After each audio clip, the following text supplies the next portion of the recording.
तो student halogenation आप देख लिए, ठीक है। लेकिन हाइलोजिनेशन में क्या करेंगे, अगर आप कार्बनिक विलायक छोड़कर कोई एक्वा सॉल्यूशन लेते हैं तो ये हाइलोजिनेशन का स्पीड जो है बढ़ जाता है।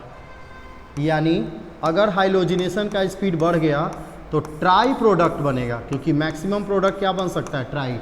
यानी अगर हम यहाँ पर हाइलोजिनेशन ही किए और कार्बन टेट्राक्लोराइड की जगह एक्वस यूज करेंगे, क्या यूज करेंगे, एक्वस, ठीक है। तो क्या हो जाएगा, हाइलोजिनेशन का स्पीड जो है रिएक्शन वो बढ़ जाएगा, तो ज़्यादा से ज़्यादा बढ़ सकता है तो ट्राई प्रोडक्ट ही बनेगा, क्योंकि आप देख चुके हो ऑर्थो का पोजीशन 2 है और पैरा का पोजीशन 1 है। तो ये बन जाता है आपका इस तरीके का OH, यहाँ हो जाएगा Br, एक यहाँ हो जाएगा Br और एक यहाँ हो जाएगा Br, और ये तीनों जगह से 3 हाइलोजन को रिप्लेस करेगा तो बाहर क्या निकल जाएगा, 3HBr। 3HBr बैलेंस करने के लिए यहाँ पर क्या लगाते हैं, 6। तो सीधी बात है, ध्यान दो, अगर आप हाइलोजिनेशन करते हो कार्बनिक विलायक की उपस्थिति में ऑर्गेनिक सॉल्वेंट के प्रेजेंटेशन में, तो आपका बनता है पी ब्रोमोफिनॉल, ओनली 1 बनेगा सब्स्टिट्यूशन प्रोडक्ट। लेकिन अगर आप एक्वा सॉल्यूशन के प्रेजेंटेशन में करते हो तो ट्राई इलेक्ट्रोफाइल सब्स्टिट्यूशन प्रोडक्ट बनेगा, 3 इलेक्ट्रॉन रागी प्रतिस्थापी उत्पाद बनेगा जिसका नाम है 2,4,6 ट्राइब्रोमोफिनॉल।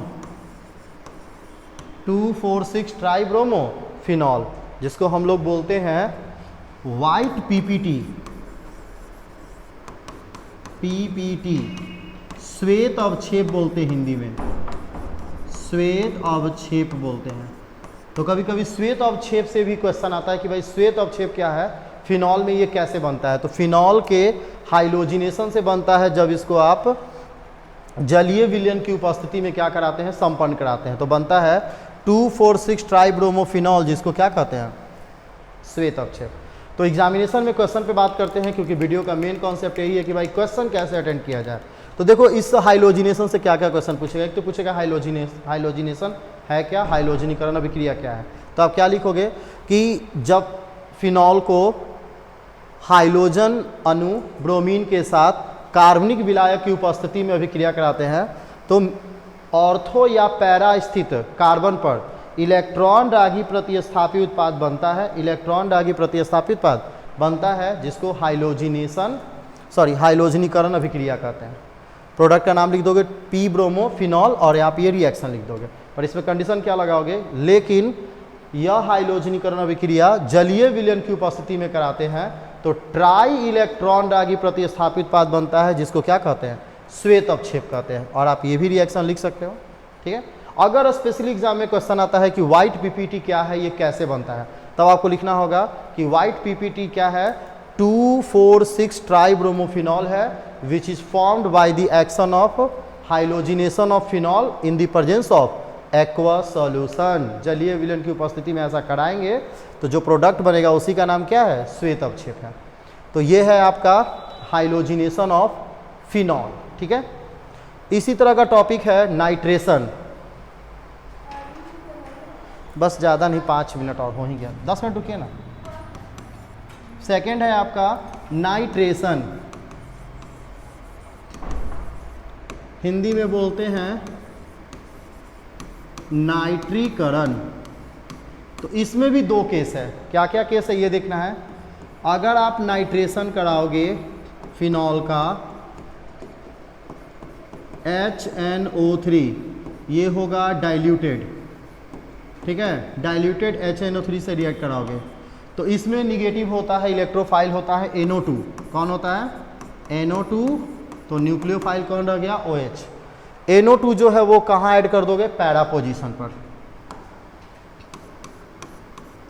तो ये हो जाएगा आपका OH और यहाँ पर क्या हो जाएगा, NO2 प्लस जहाँ भी NO2 अटैच होगा वहाँ से क्या रिप्लेस करेगा, H, OH मिलकर क्या बनाएगा, H2O। तो नाइट्रेशन में हम लोग याद रखते हैं रिएक्ट विथ HNO3, लेकिन HNO3 के साथ साथ आपको ये प्लस और माइनस वाला आयंस जरूरी याद रखना है, क्योंकि बिना इसके आप इक्वेशन नहीं बना पाओगे, ठीक है। तो आपसे एग्जामिनेशन पूछेगा नाइट्रीकरण अभिक्रिया क्या है, तो आप सीधे लिखोगे कि इस अभिक्रिया में फिनॉल को नाइट्रिक अम्ल के तनु विलयन के साथ क्या करते हैं, गर्म करते हैं। तो मेटा स्थित कार्बन पर इलेक्ट्रॉन रागी NO2 प्लस, इलेक्ट्रॉन रागी NO2 प्लस उत्पाद बनाता है। इक्वेशन ये लिख दोगे आप और साथ साथ इस प्रोडक्ट का नाम लिख दोगे। इसका नाम है पी नाइट्रोफिनॉल, पी नाइट्रोफिनॉल। आप इसमें ऑर्थो और पैरा वाला भी प्रोडक्ट लिख सकते थे, ऑर्थो एंड पैरा प्रोडक्ट भी लिख सकते थे। लेकिन अगर आप ये नाइट्रेशन कंसंट्रेटेड HNO3 के प्रेजेंटेशन में करवाएं या कंसंट्रेटेड HNO3 से, तो फिर यहाँ पर ट्राई सब्स्टिट्यूशन प्रोडक्ट बनेगा। फिर यहाँ पर क्या बनेगा? ट्राई सब्स्टिट्यूशन प्रोडक्ट बनेगा। यानी अगर आप इसका रिएक्शन कराओगे HNO3 के कंसंट्रेटेड फॉर्म से, इसमें भी केस है, ठीक है, तो प्रोडक्ट बन जाएगा ट्राई। और ट्राई प्रोडक्ट क्या बनेगा उसको थोड़ा अच्छे से समझना है। वो जो हमारा ट्राई प्रोडक्ट बनेगा वो कुछ ये है, यानी OH, यहाँ भी हो जाएगा NO2, यहाँ भी हो जाएगा NO2 और यहाँ भी हो जाएगा NO2। बाहर क्या निकल जाएगा? 3H2O। बैलेंस करने के लिए यहाँ पर क्या लगा देंगे? 3, ठीक है। इसको बोलते हैं 2,4,6 ट्राई नाइट्रोफिनॉल, जो एक प्रकार का विस्फोटक है, एक्सप्लोसिव है। इसको बोलते हैं पिक्रिक एसिड। क्या बोलते हैं? पिक्रिक एसिड बोलते हैं इसको। इसको क्या बोलते हैं? पिक्रिक एसिड, ठीक है। तो ये देखो नाइट्रेशन का भी कॉन्सेप्ट क्लियर है। नाइट्रेशन में भी दो इक्वेशन बनेगा। अगर आप नाइट्रेशन का मतलब होता है react with HNO3, react with HNO3। आप बिना थ्योरी लिखे अगर लिख दे तो एग्जामिनेशन में nitration is what? React with concentrated और डाइल्यूटेड HNO3 को ही क्या बोलते हैं? नाइट्रेशन। तो अगर हम डाइल्यूटेड से रिएक्ट कराएंगे तो 1 इलेक्ट्रोफाइल सब्स्टिट्यूशन प्रोडक्ट बनेगा। वो प्रोडक्ट हमारा क्या होगा? वो प्रोडक्ट हमारा होगा पी नाइट्रोफिनॉल। लेकिन अगर हम HNO3 के साथ जो रिएक्शन है कंसंट्रेटेड के साथ कराएंगे तो ट्राई सब्स्टिट्यूशन प्रोडक्ट बनेगा जिसका नाम है 2,4,6 ट्राई नाइट्रोफिनॉल, जो क्या है? Picric acid. तो एग्जामिनेशन में कभी कभी ये भी पूछता है पिक्रिक एसिड क्या है? क्या है पिक्रिक एसिड? तो पिक्रिक एसिड क्या है? नाइट्रेशन ऑफ फिनॉल से बनने वाला प्रोडक्ट है, जिसको हम लोग कंप्लीट कराते हैं सांद्र HNO3 के सॉल्यूशन में, ठीक है। तो एग्जामिनेशन में नाइट्रीकरण आए, पिक्रिक अम्ल आए, आप इस इक्वेशन के हेल्प से दोनों का आंसर लिख सकते हैं, ठीक है। अगर पूछता है कि पिक्रिक अम्ल क्या है तो आप लिखोगे कि फिनॉल के नाइट्रीकरण से बनने वाले उत्पाद को बनने वाला उत्पाद 2,4,6 ट्राई नाइट्रोफिनॉल को क्या बोलते हैं? पिक्रिक अम्ल बोलते हैं, जो फिनॉल और सांद्र नाइट्रिक अम्ल की अभिक्रिया द्वारा बनता है। और ये इक्वेशन लिख दोगे, ठीक है। नाइट्रेशन में आप कोई भी इक्वेशन लिख सकते हैं, पर कंडीशन याद रखिएगा, ये डाइल्यूटेड और ये कंसंट्रेटेड। तो इसी तरह का सल्फोनेशन भी है। तो ये है फिनॉल का केमिकल प्रॉपर्टीज। अब हम लोग कुछ उस प्रॉपर्टीज के बारे में डिस्कशन करेंगे जो फिनॉल और एल्कोहल के कॉम्बिनेशन से आता है, जिसमें स्पेशल रिएक्शन इसको कहा जाता है, वो है राइमर टाइमन रिएक्शन। क्या है? Rymer टाइमन reaction. हिंदी में बोलते हैं इसको रीमर टीमर अभिक्रिया, रीमर टीमर अभिक्रिया, ठीक है। तो ये रीमर टीमर क्या है? और एक और है कोल्बे स्कर्मेट। इसका सीधा सीधा एग्जांपल है कि फिनॉल को कन्वर्ट कराया जाता है, फिनॉल को कन्वर्ट कराया जाता है, आप इसको अच्छे से याद कर लोगे, कन्वर्ट कराया जाता है 2 हाइड्रोक्सी बेंजल्डिहाइड में कन्वर्ट कराया जाता है। किस में कन्वर्ट कराया जाता है?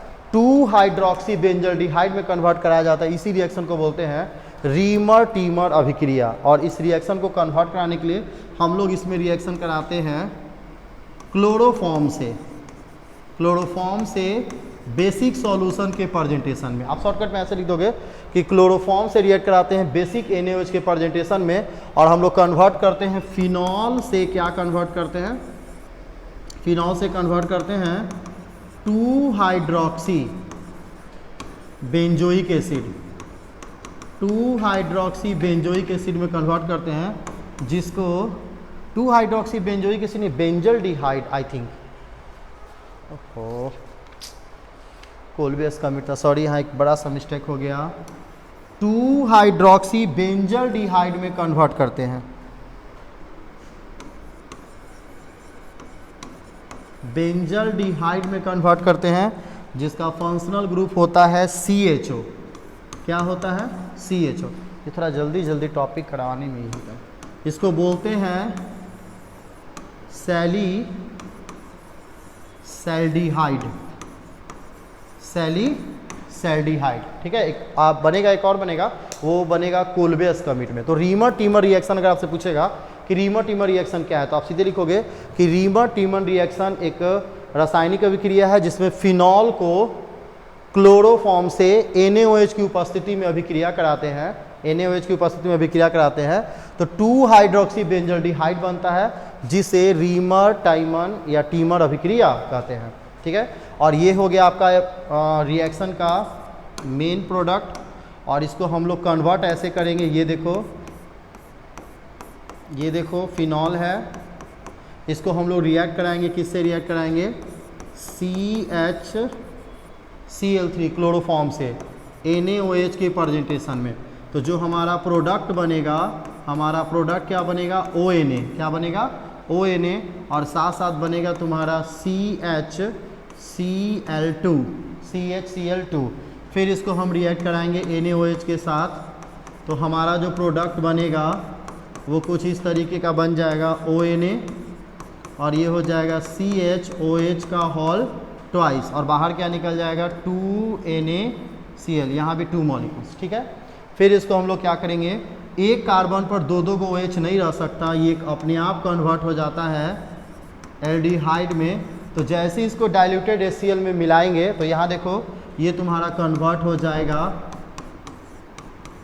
OH, और ये कन्वर्ट हो जाएगा किसमें? CHO में। यानी ध्यान दो, एक कार्बन पर दो को हाइड्रोक्सी ग्रुप नहीं रह सकता, ये खुद ब खुद वाटर मॉलिक्यूल्स को रिलीज करके कन्वर्ट हो जाता है एल्डिहाइड में। आप -H2O यहाँ लिख सकते हैं, लेकिन हमारा एग्जामिनेशन में जो इक्वेशन लिखते हैं ध्यान होता है किस पर? मेन प्रोडक्ट पर।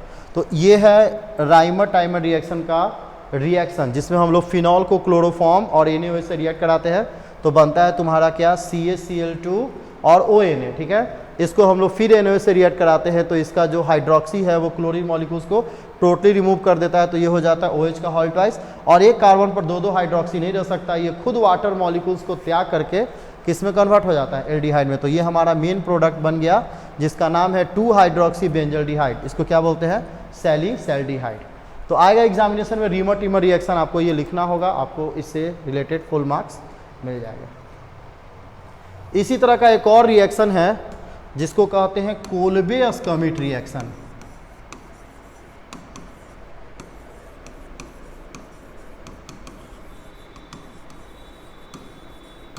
कोल्बे-स्कमिट रिएक्शन, ये थोड़ा समझ लेते हैं ये क्या होता है।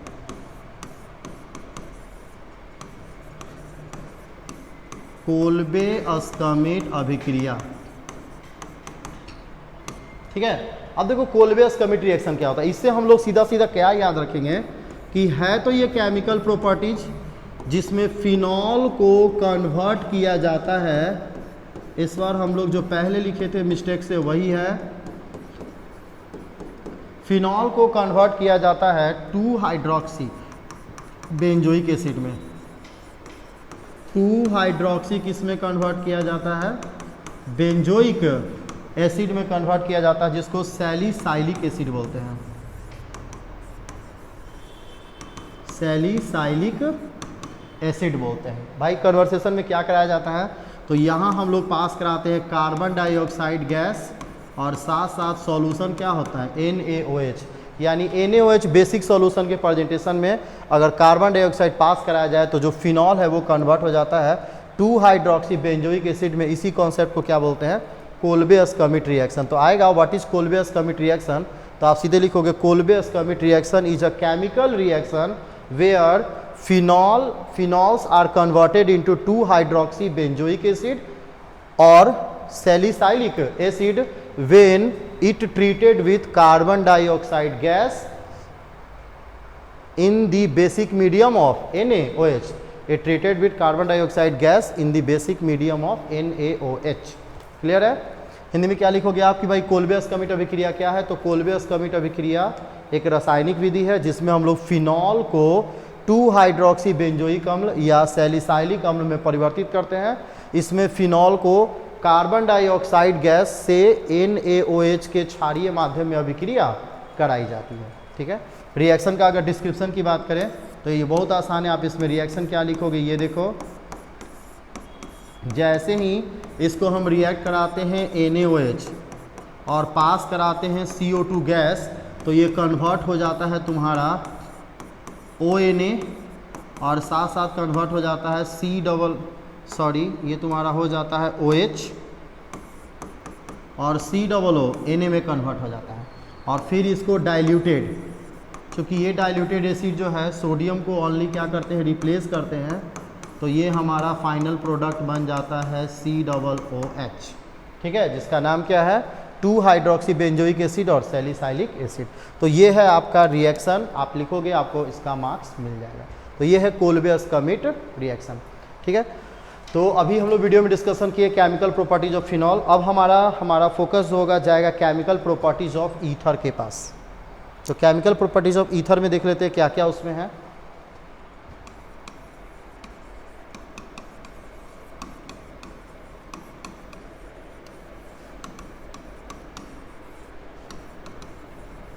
Chemical properties of ether.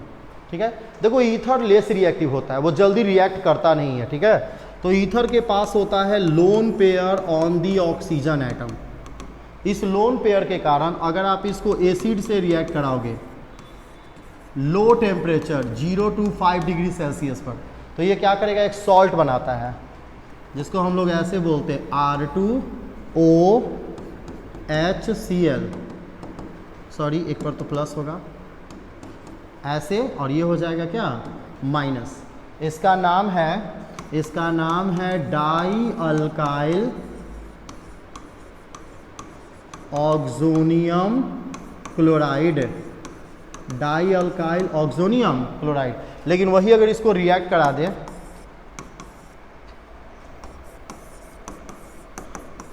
इसको अच्छे से समझाएंगे, HCl के साथ अगर इसको हिट करा दे तो ये कम्प्लीटली ब्रेक हो जाएगा स्ट्रॉन्ग टेम्परेचर पर, और ये तुम्हारा बन जाएगा R बॉन्ड OH और प्लस क्या हो जाएगा R bond Cl। R bond Cl जो है ये हैलोएल्केन का मेंबर है,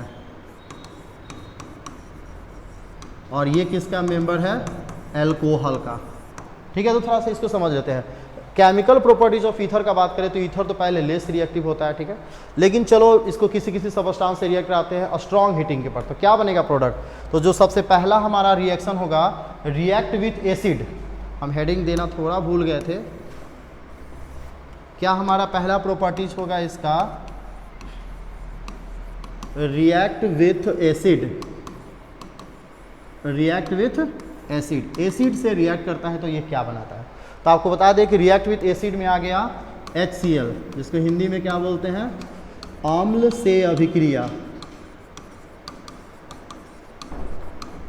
अम्ल से अभिक्रिया, तो ये देखो क्या बनाएगा भाई, ये ईथर है। ठीक है, अगर इसको लो टेम्परेचर पर 0 to 5 डिग्री सेल्सियस पे एसिड से मिलाते हैं तो ये सॉल्ट बनाता है जिसका नाम है डाई अल्काइल ऑक्सोनियम क्लोराइड, या हाइलोजन होगा तो यहाँ पर क्या हो जाएगा, highlight, die alkyl oxonium chloride.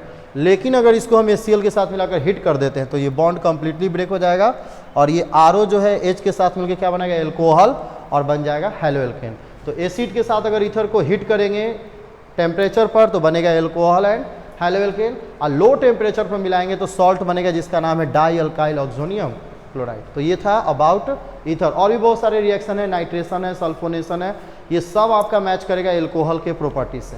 तो लगभग एल्कोहल के प्रॉपर्टीज से इसका मैच कर जाएगा।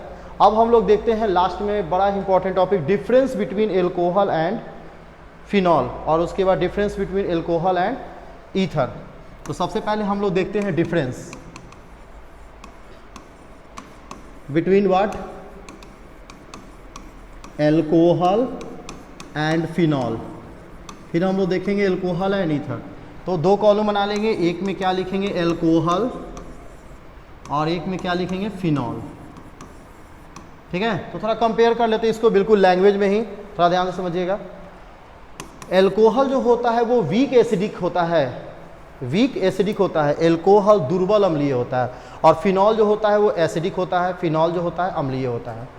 वीक एसिडिक के कारण ये जो है लिटमस पेपर को न्यूट्रलाइज नहीं करता है, यानी alcohol do not neutralised litmus paper, यह लिटमस पत्र को उदासीन नहीं करता है।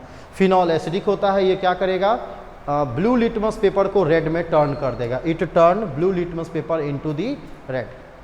ये एसिडिक नहीं है तो ये बेस को क्या करेगा, कंप्लीटली न्यूट्रलाइज नहीं करेगा, ये बेस को कंप्लीटली न्यूट्रलाइज करके सॉल्ट एंड वाटर बनाएगा, इसके सॉल्ट का नाम है सोडियम फिनेट। ठीक है, उसके बाद एसिडिक का फिनॉल जो है वो ऑक्सीडाइज होता है, कन्वर्ट हो जाता है एल्कोहल जो है वो ऑक्सीडाइज होकर कन्वर्ट हो जाता है तुम्हारा एल्डिहाइड में। फिनॉल जो होता है वो इजीली ऑक्सीडाइज नहीं होता है। ठीक है, इस पर एयर का कोई इफेक्ट नहीं पड़ता है, इस पर एयर का इफेक्ट पड़ता है। तो ये सब आपका कॉमन रिएक्शन है। एक और चीज़, एल्कोहल जो है सबसे ज़्यादा इंपॉर्टेंट, एल्कोहल जो है हाइलोजिनेशन करने पर, एक्वा सॉल्यूशन के साथ हाइलोजिनेशन करने पर कोई प्रोडक्ट नहीं बनाता है। इसको अगर एक्वा सॉल्यूशन के साथ हाइलोजिनेशन करोगे तो बनाएगा क्या, 2,4,6 ट्राई ब्रोमोफिनॉल बनाएगा, जिसको बोलते हैं वाइट पीपीटी, श्वेत अवक्षेप बोलते हैं। तो ये बनाता है वाइट पीपीटी, ये वाइट पीपीटी नहीं बनाता है। सेम बेंजीन डाइएजोनियम सॉल्ट के साथ अगर फिनॉल को रिएक्ट कर दोगे तो एल्कोहल की बात कर ले, तो बेंजीन डाइएजोनियम क्लोराइड के साथ अगर एल्कोहल को रिएक्ट करोगे तो कोई प्रोडक्ट नहीं बनाएगा, पर बेंजीन डाइएजोनियम क्लोराइड के साथ अगर फिनॉल को रिएक्ट करोगे तो एजोडाई बनाता है, जो एक तरह का कलर है। ठीक है, तो it form azo dye with benzene diazonium chloride, phenol की बात कर रहे हैं। It do not form any azo dye with react benzene diazonium chloride. तो ये है डिफरेंस बिटवीन क्या, एल्कोहल एंड फिनॉल। फिर हम लोग बात करते हैं डिफरेंस बिटवीन क्या, alcohol and ether, alcohols and ether, कि भाई एल्कोहल और ईथर में क्या डिफरेंस है। तो डिफरेंस से क्वेश्चंस एग्जामिनेशन में आते हैं। तो इन दोनों में डिफरेंस क्या है, ये देखो, एल्कोहल्स की बात कर ले तो एल्कोहल के पास होता है H बॉन्ड, H बॉन्ड के कारण ये वाटर सॉल्युबल है। ईथर के पास किसी तरह का H बॉन्ड नहीं होता है, ये वाटर सॉल्युबल नहीं है।